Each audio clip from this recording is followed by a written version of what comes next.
So we're trying to prepare as much as we can for a week of treatment. I think the last person is January.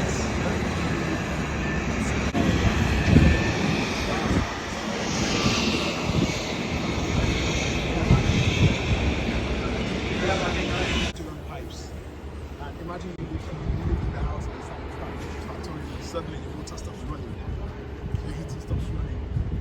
It's not easy. So, in order for us to do that, we need to divert all the utilities first, put them in UK seats. That then allows us to do that. If you know anything about it, it's this company. You know when you call it, like that. You get it. So, that moved them for the last few years. So, consequently, we made the decision to build everything this way and let the guys turn on that way after we're done. So again, it's one of those things where you have to balance. How do I balance my program, my cost with the needs of the job? So we pay clever people to make those decisions, and we just build it. So we're going to go downstairs now. When we get down, I'm going to show you the actual tunnel height, and then I'll show you how to track and change. Question? Yes, the TPMs that you talked to. Where did they end up? Were they still out of the ground, or? It depends on the plan for them. It depends on the final route and destination. It depends on what. Again, I'll explain as we go. So there are some tunnels that get buried underneath. Right. What a tunnel boring machine is a big shield. Imagine a tin of baked beans. Everything's that happens there. You can pretty much leave it in the ground and take out the beans. So if there's no future plan to go anywhere past that point, and it costs too much money to take it out, we are alternatively, if this is the route, if you get to the end, just divert it somewhere else. And do something else. Yeah, it depends on whether or not there's something called future plans, future works. If you have any plan to go past the same point, you might dig past the same point and then take it out to a same point. So when we come later on days, so it depends on the needs of the business and the design at the time. Gotcha. Yeah, perfect. I'll say they will. Thank you. So, yeah. So, right, shall we? Yeah. Thank you.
Right, over here, shall we? Yeah. Yeah, you done? So,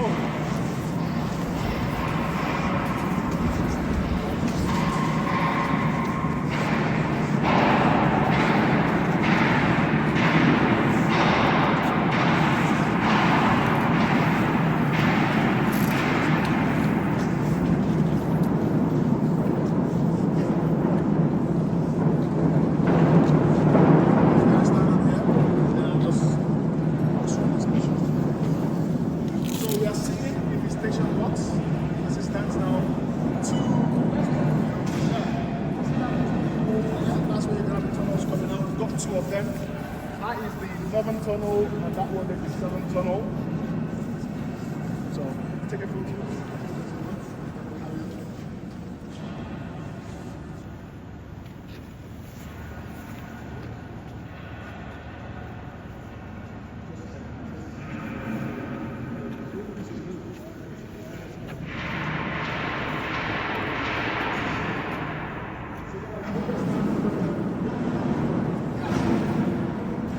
So initially, what you're going to have two tracks.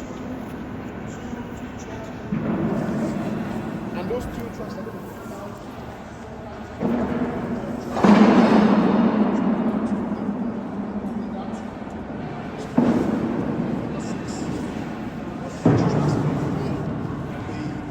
The 6 platforms, 3 island platforms. Two stations, so we see what it's going to look like. This wall here is track 6. In between these two walls, you're going to have track 5 and 4, 3, 2, 1. Track 1 and track 6 do not change, they go straight through. Track 3 to 4, sorry, 3 to 2 to 5 is swap. Where they swap is just here. You see this big column? The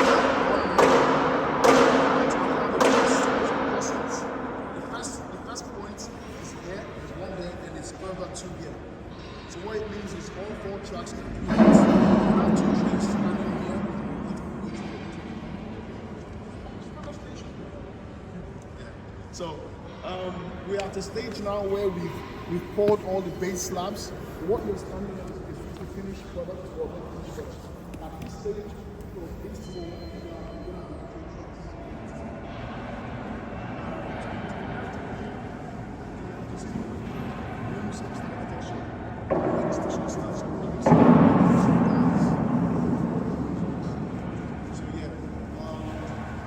when you guys talked about the diaphragm wall construction at the video you saw, those walls are going to see there. About 1.8 meters of diaphragm wall. At the widest point is 50 meters that way, 20 meters that way, 20 meters that way.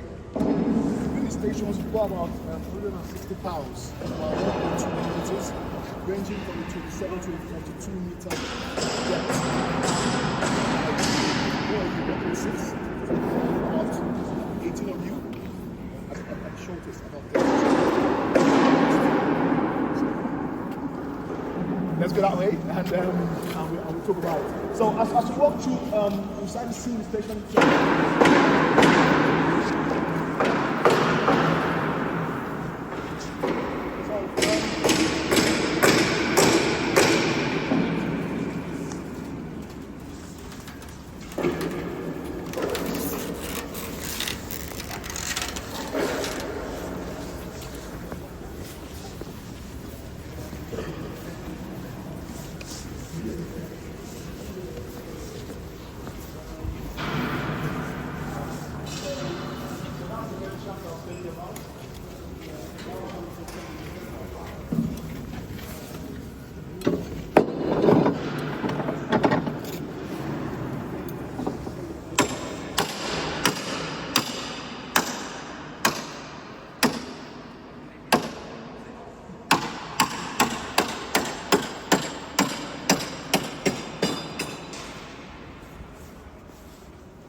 Where's everyone? What is standing? Look at the two walls, cross beams running there. You notice they are all rectangular and square. When we get to the second point, it's not a circle. So grid line 19 is what we're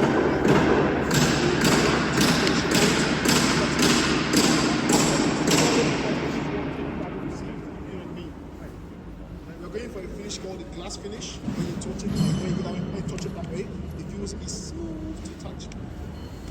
Like in London Bridge Station, if you know that's big. I encourage you when you go next time, just touch it. You might look weird, but just.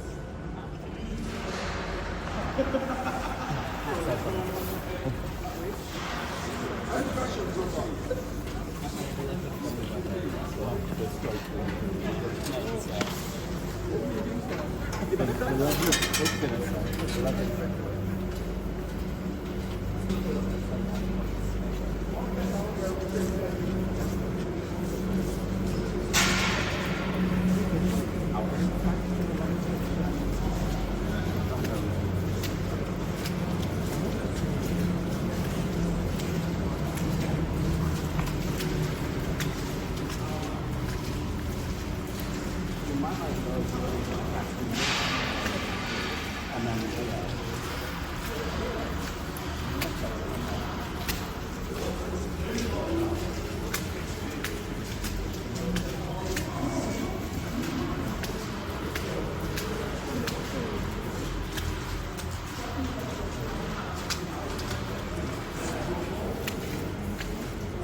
In terms of platform construction, this is circle where it starts from. You can see we started to build the actual in walls of the platforms. The back end of the platforms is where you've got the service rooms, where people so you start seeing things like this, doors and things. Again, for reference, it's for operational staff only, and not for members of the public. So,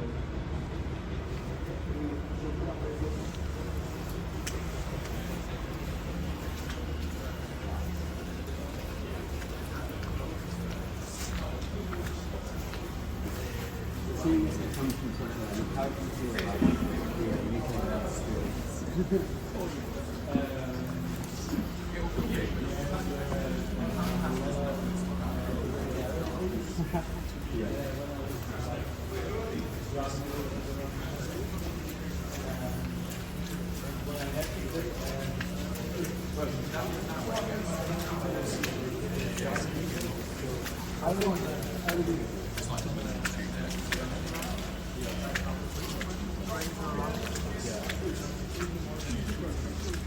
Oh, yeah, wow. yeah, it looks prettier. Curve finish. Yeah, the curve finish. Nice.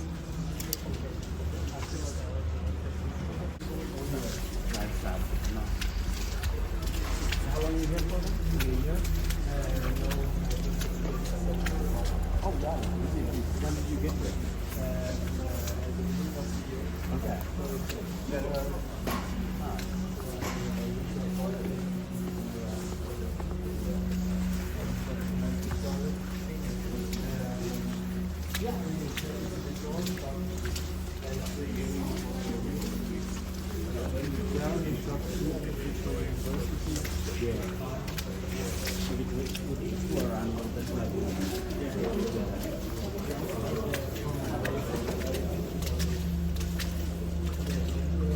Oh, that's very cool.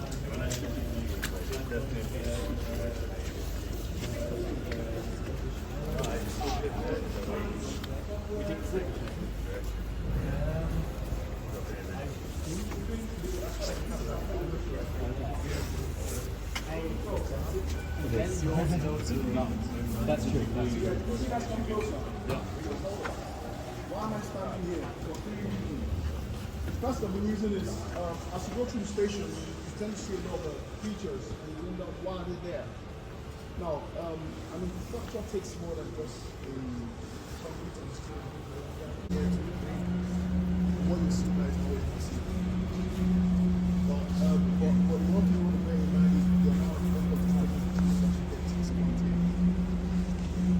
Just the amount of planning.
Right, and it's not clear if they're gonna continue the line until Euston or just much later, or It's, well, Old Oak Common is going to be a terminus for about 10 years. But the matter of whether or not it's going to continue to Euston, I think, at this point in time, has pretty much been settled. So they just got to authorize it, but I think it is pretty much authorized already, behind the scenes. They haven't just formally announced it yet, but it will happen. To be honest, I always believed it was going to go to Euston because the amount of construction that's taking place at Euston, by the time things were in doubt, that was already too far ahead, so to really cancel, practically speaking. So I think it was always going to go to Euston. I'd never had that down in my mind. but they're also doing like new platforms there and so on, right? Yeah. So you know how Euston, we had to, you know how Euston Station to the west of Euston is literally an open site. If you look at Google Maps, and that's pretty much an open space right now. So it's just dirt. They've demolished everything, and they haven't actually built anything. They haven't actually built the station box yet. So that's still. Can't you just use the existing platforms there? Because Well, there isn't capacity though. Problem is. We'll talk about that later, but the UK is not that efficient operation, speaking of using platforms. So just bear that in mind. You know how Shinkansen get with one platform Tokyo Station, the UK needs 11 to do the same thing. But it's just a fact of how UK, I guess, how people turn trains around here. They're just not fast. Yes. They're not So as efficient. the station is But I think that's a separate discussion because people were saying, why does Euston need 11 minimal use platforms? of energy. Because it's a very complicated question. But That's because I think the So same the reason I trains- brought you guys here because see that bit to be more advanced than every other thing. So when you get to this point, you start seeing what the actual bridge look like. when we talk about the 160 pounds that we put into the station, those pounds sit underneath this, and the bottom of the top of the pounds will not literally just to the side. It's not a big deal.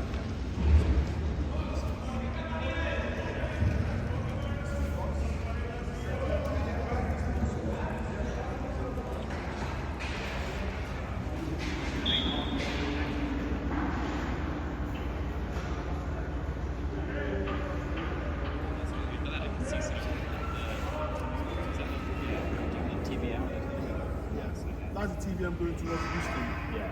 So if you stand outside, let me show you where it looks like.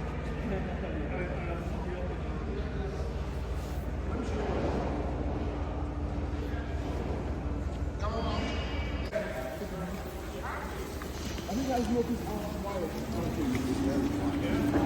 One more thing now.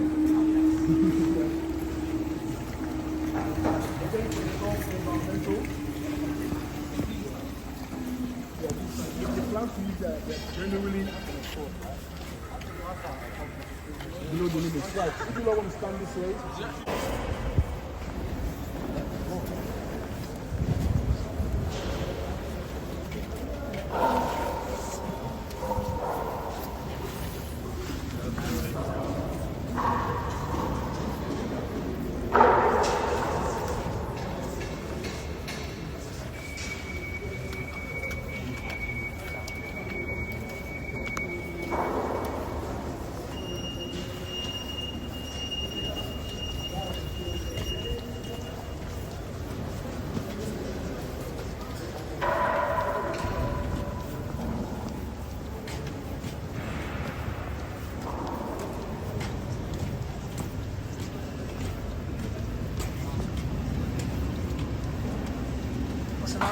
regarding the question about Euston, Right. I think it's very fascinating how best practices in one country can differ so much.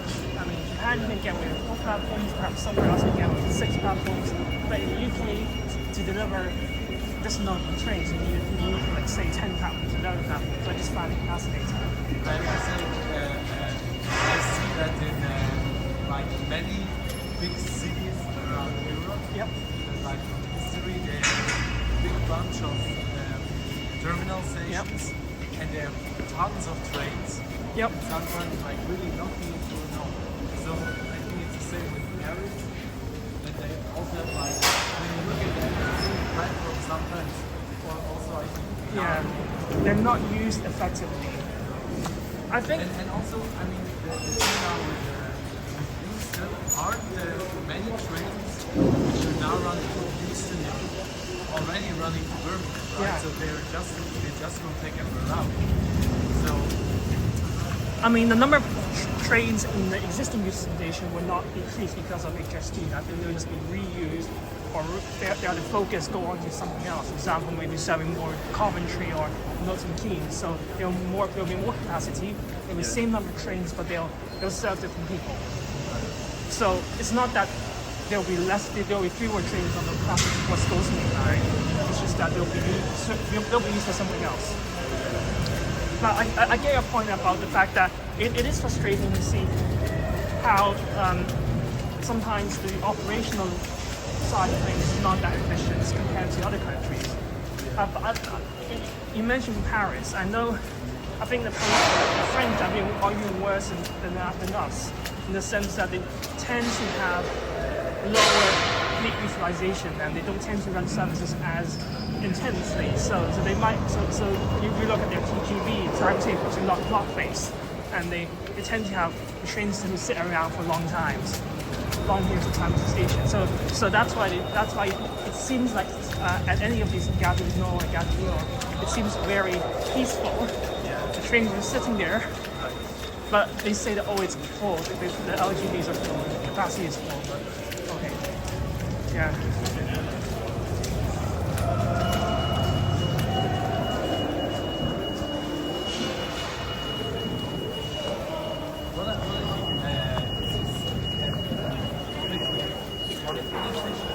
Yeah. I mean, at the end it decides how many train sets we order for a specific service. Yeah. And for example, in Switzerland, they're trying to do a long distance network running partly every 12 round. Yeah. And they're also saying with that,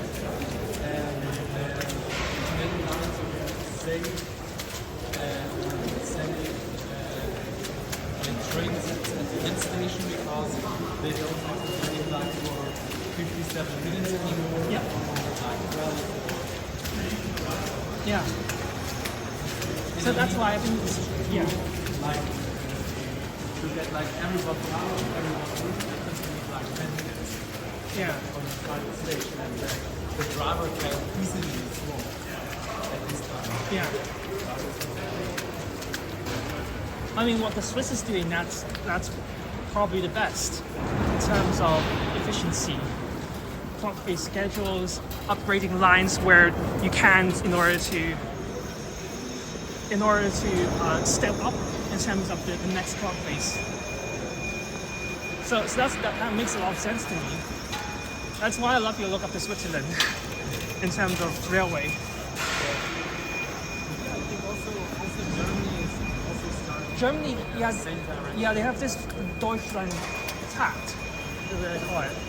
Takt, right? It's not an operation. It's not, yeah. I would say forever, yeah, I'll tell you forever. Because it does require infrastructure to speed up, to increase capacity of bottlenecks and then to be able to, so that will take forever to do the infrastructure side. Considering existing infrastructure projects in Germany have taken so long and forever delayed, that's the tact will probably, take centuries, as you say. I think when you talk about railways, also Austria is quite an interesting country. Yeah, I mean, like in the last, let's say, 20 years, right. I think they had like the most interesting development. Yeah, railjet, nightjet, and all of that. That's very. All the many new built lines, or which we also follow. Yep. I think in the next several years, like the Vorrangbahn, Yep. or like the 7 base tunnel, Brenner base tunnel. Yeah, those are amazing.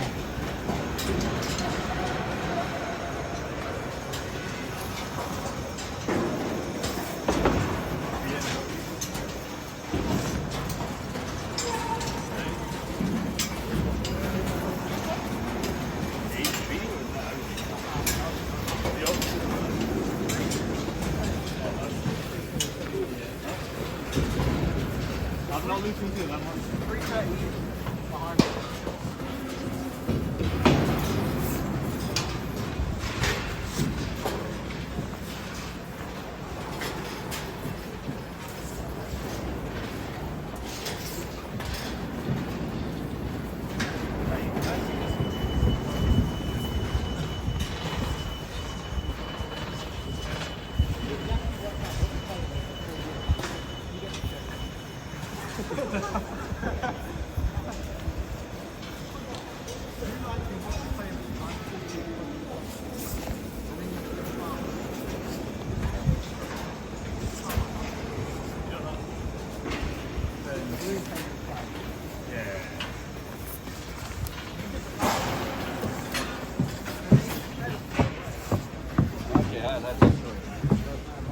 Slow there, sorry.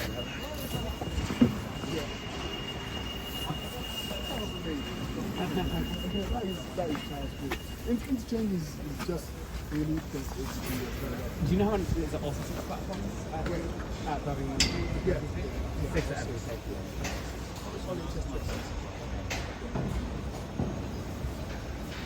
Go ahead. Right. Yeah. Let that man finish what he needs to do. Go on. No, good. How many? It's fine. It's fine. It's fine. Oh, you can. It's talking. Come here. Oh, I was doing euros. That's fine.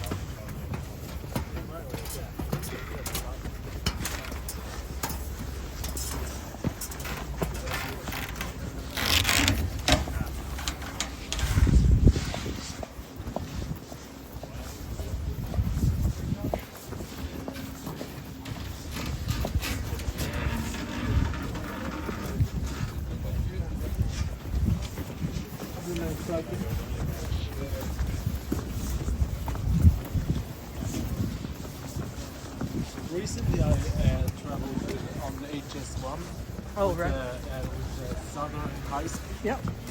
And this was also like a quite interesting operational concept they had there. With like first being on the high speed line Yep. and traveling like 230 Yep. kilometers now. Yep. And then they switched to like Third the rail. old rusty tracks Yep. and Very slow. Conventional third rail. Yep. Yeah, it is very interesting. So the Southeastern high-speed services are there to just fill in the gaps between Eurostar trains. So Eurostar is the main game, but of course there's excess capacity. There still is. It just wants to have lots of excess capacity, and the Southeastern high speed is just there to fill in the gaps. But it is a mainly commuter service, so the people use it to commute to work. Now wash our shoes. That's why the office is so clean, because everyone washes their shoes, right?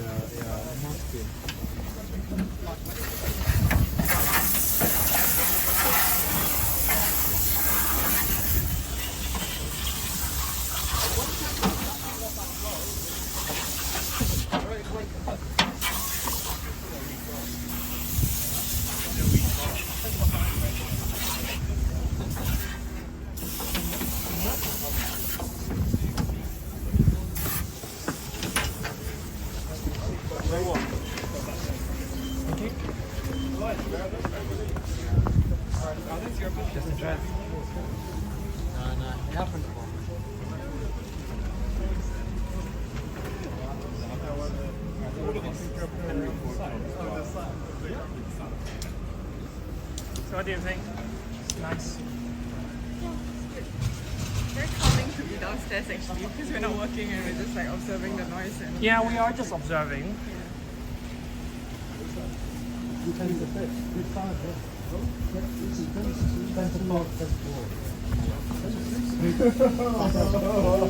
Oh, I'll be in my yard. I said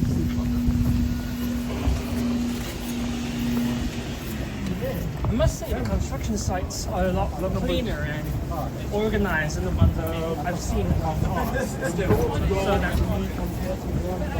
in Hong Kong we use bamboo and everything's covered. Here it's like everything's steel, everything's just very formal. You've got this procedure, that procedure, signing in and all that. I don't know, when I was in Hong Kong, we didn't used to have that. So I think the construction sites are just very dirty. I mean, they have fancy reception even. It's like, oh, this is not good. Inside is it? when we walk through the office.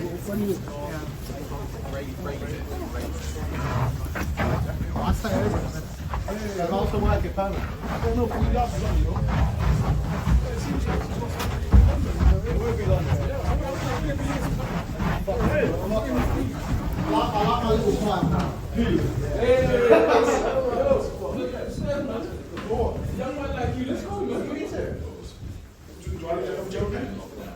does anyone need to use a lift? Just you, man. There's no shame in it. There is shame. There is. Loads of shame.